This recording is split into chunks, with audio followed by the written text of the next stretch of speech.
buenos alumnos de Derecho de octavo semestre de la Universidad del Área Andina. Agradecemos al rector por esta oportunidad que nos da, a la seño por el espacio, a ustedes por la atención. Tengo varias caras conocidas. Mi nombre es Dionis Rumbo, de mi compañero es Luis Camacho, viene de las aguas del Virico Cesar, y el tema que le venimos a tratar es acerca del derecho internacional humanitario. ¿Alguno de aquí quiere estudiar derecho? ¿Sabes el significado de la palabra derecho? Dímelo. La persona que estudia derecho sirve como mediadora ante la sociedad. Pero el significado de la palabra como tal, el concepto. La diferencia de derecho y derechos, ¿alguien la conoce? Nadie. Derecho como tal es el conjunto de normas que regulan el comportamiento de nosotros en la sociedad. Ustedes acá en el colegio tienen un manual de convivencia, ¿cierto? Ese manual de convivencia son sus reglas dentro del colegio. Nosotros en la sociedad tenemos unas reglas como las constituciones y las leyes que nos regulan nuestro comportamiento, nos limitan nuestro actuar. Entonces, derechos, la diferencia es que los derechos, el plural, es que es la facultad que se le dan a las personas sujetas de derecho. ¿Qué significa esto? Se le otorga a una persona algo. Tú tienes la oportunidad de tener esto. O sea, el derecho a la vida es una facultad que tienes tú, natural. Eso es lo que es la diferencia. Entonces, como les repito, el derecho es el conjunto de normas que nos regulan en sociedad. Entonces, los derechos humanos serían todas estas normas que nos ayudan a vivir en sociedad, pero a nosotros los seres humanos, o sea, nos faculta el derecho a la vida, el derecho a la libertad. Todo esto son derechos que son intrínsecos del ser humano, solamente por ser seres humanos. Entonces, ¿qué sería el derecho internacional? El derecho internacional, entonces, serían las normas que regulan las relaciones de estados, de un estado con otro. Por ejemplo, de Colombia con Venezuela, de Colombia con Estados Unidos. ¿Alguien ha escuchado hablar acá del TLC? ¿Qué es el TLC? Bueno, es un tratado, es un convenio que tiene Colombia con Estados Unidos para hacer diferentes transacciones mercantiles. Eso es derecho internacional. Por otra parte, el tema que nosotros venimos a tratar es el derecho internacional humanitario, hace parte de ese derecho internacional de la parte pública. Entonces el derecho internacional humanitario llega a mediar las relaciones cuando existe guerra entre un estado y otro. Eso es lo que sería el derecho internacional humanitario. Sabemos que Colombia ha sido un país que por más de 60 años ha tenido un conflicto interno. Eso también es importante que nosotros lo sepamos, que ese derecho internacional humanitario regula todo ese actuar, todos esos conflictos. Hace poquito, no sé si saben la noticia de los niños que en el Caquetá, creo, que los asesinaron en un campamento. Eso hace parte del derecho internacional humanitario. El derecho internacional humanitario llega ¿cómo les digo?, a regular esos actuares y a culpar a quienes tienen la culpa de eso. Entonces, ¿qué prohíbe el derecho internacional humanitario? Tiene dos aspectos, unos generales y unos específicos. En los generales están los medios o las armas que estén concebidas principalmente para propagar terror entre la población civil. No distinguen entre combatientes y la población civil. Que causen males superfluos, o sea, innecesarios, a la población civil y a la naturaleza. En los aspectos específicos tenemos todas esas armas que contienen veneno o las armas químicas están prohibidos por el derecho internacional humanitario. También como las minas antipersonas. Yo me acuerdo que hace años el cantante Juanes, en una época, lideró una campaña sobre las minas antipersonas. Y eso hace parte del derecho internacional humanitario.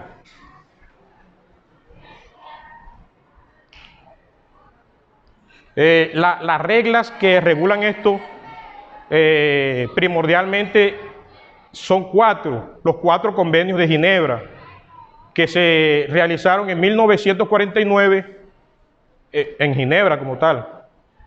El primero de estos convenios es el que nos ayuda a regular,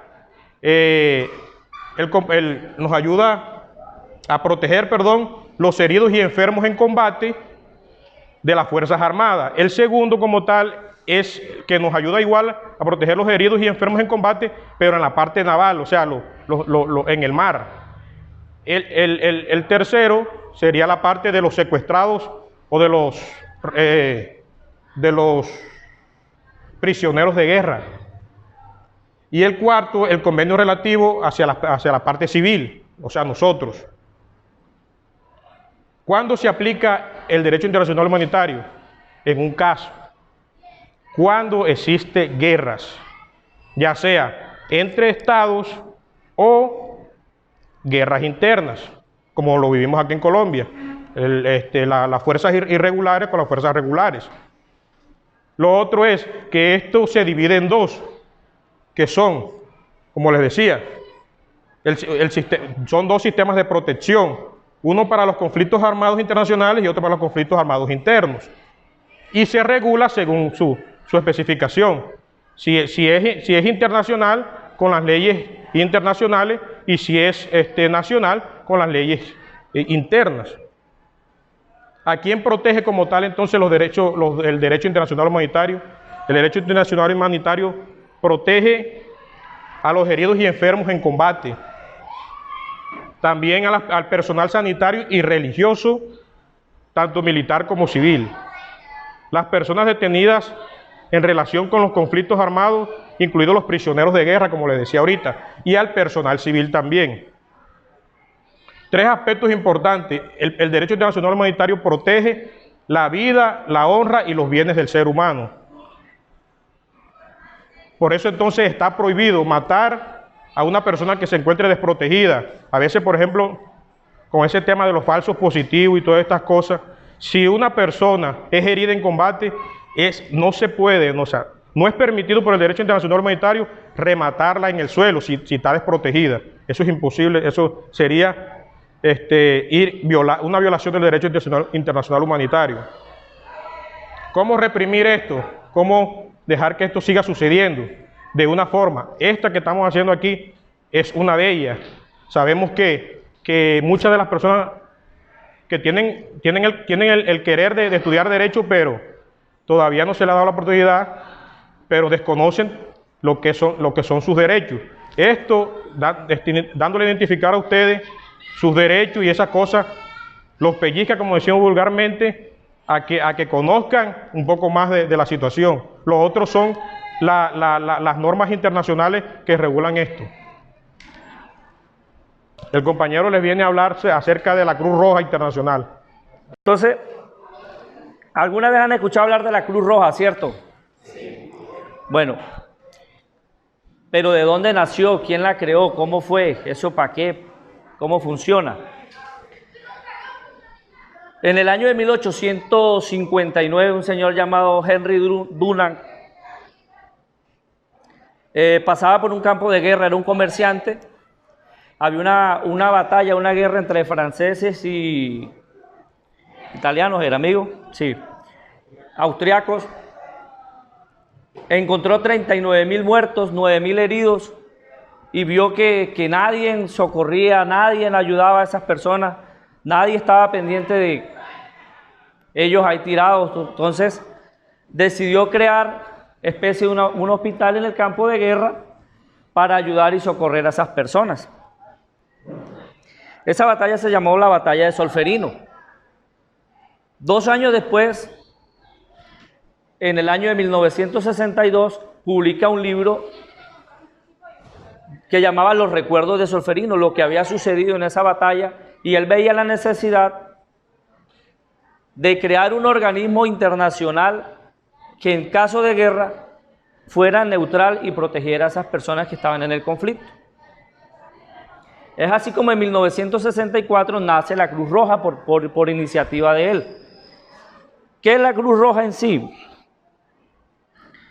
Es una entidad sin ánimo de lucro. Está en 190 países a nivel del mundo, que se encarga de entrar a dirimir o a estar cuando hay un conflicto. Él está pendiente de que, ven, no importa que seas de un lado o del otro, nosotros somos un tema neutral, te protegemos, te ayudamos. Es una institución sin ánimo de lucro, está reglamentada en todos los países. En el primer Tratado de Ginebra se estipuló que iba a haber esa organización, y cuando hubiesen conflictos entre dos naciones o dentro de un estado, ella entraba a ser parte de esa labor intermedia entre esos dos grupos. Una labor humanitaria. Cuando hay desastres también tenemos presente la Cruz Roja. ¿Qué emblemas tenemos? Tenemos una bandera de fondo con un fondo, una cruz roja. Los países islámicos en su momento no aceptaron que el emblema de la Cruz Roja fuera una cruz por temas religiosos que manejan ellos. Decidieron crear una luna. Entonces tenemos la Cruz Roja, la media luna roja, y tenemos otro también que se llama el cristal rojo. Son los emblemas que permite el derecho internacional utilizar para cuando hay un conflicto entrar a mediar entre las dos partes. Esta organización tiene unos principios, unos fundamentos donde está cimentada ella como tal, que es uno de los primeros principios es la humanidad. Es una institución humanitaria con el ánimo de servir, de proteger, de cuidar, de velar. Cuando hay el dolor el dolor de un pueblo, ella entra a socorrer esa situación que está viviendo para tratar de ayudar. Imparcialidad. No es ni de izquierda ni de derecha. Ella siempre tiene que ir neutral porque esa es su función. Es socorrer sin importar de cuál bando sea el conflicto que esté el herido. Es independiente. Ella maneja sus propios organismos, sus propias reglas, sus propias directrices. Sus dirigentes no tienen nada que ver con funciones del Estado o que el Estado los ordene, les mande. No, ellos tienen su propia organización. Se financian de organizaciones mundiales como la ONU, les entrega recursos, y muchas veces nosotros hacemos ayudas humanitarias cuando hay algún desastre o algo, que donamos ropa, que donamos agua. La Cruz Roja es la encargada de eso, y de eso es que ella subsiste, de esas ayudas que se dan a nivel mundial o a nivel interno. Ellos van logrando salir y surgir y ayudar a la humanidad. Es voluntario. El que pertenece a la Cruz Roja lo hace con ánimo de servir, un voluntariado neutral, sin esperar un recurso económico a cambio o un recurso por prestar un servicio. Habla de la universalidad. Está alrededor de 190 países en el mundo. Entonces está prácticamente en todo el universo, en toda la Tierra se está presente esta entidad. ¿Cuál es la misión de la Cruz Roja? Aliviar el sufrimiento de la humanidad cuando está en conflicto, en guerra, o cuando hay alguna catástrofe, alguna situación que ponga en peligro la estabilidad de las personas, la tranquilidad de los seres humanos en conflicto. Ella es la que entra a subsidiar y ayudar en esa parte. Preguntas, ¿qué quieren saber? ¿Qué quieren escuchar? Están muy callados. Bueno, muchachos, mire, más que todo lo que veníamos a hablar era eso, que conozcan la importancia del derecho internacional, qué lo regula, que son los tratados de Ginebra, cuáles son los organismos que están presentes, y que de aquí salgan conociendo un poquito sobre eso. Que a veces nos preguntamos por qué Venezuela hace lo que quiere hacer y los otros países no van y ayudan allá. Sencillamente hay tratados, hay convenios que prohíben. Cada país es dueño de lo que hace en su país. Es soberano en sus acciones. Es como yo estoy en mi casa y el vecino no puede llegar así, "Ay, vecino, ve, haga esto". No. El derecho internacional regula eso. Son diferentes tratados y convenios que hay, que se firman y dicen, usted no pasa a mi casa, yo no me meto en la suya, usted no se mete en la mía. Por eso no podemos actuar. ¿Y esto lo regula qué? El derecho internacional. ¿Listo? Muchas gracias, muchachos. Si alguien tiene alguna pregunta.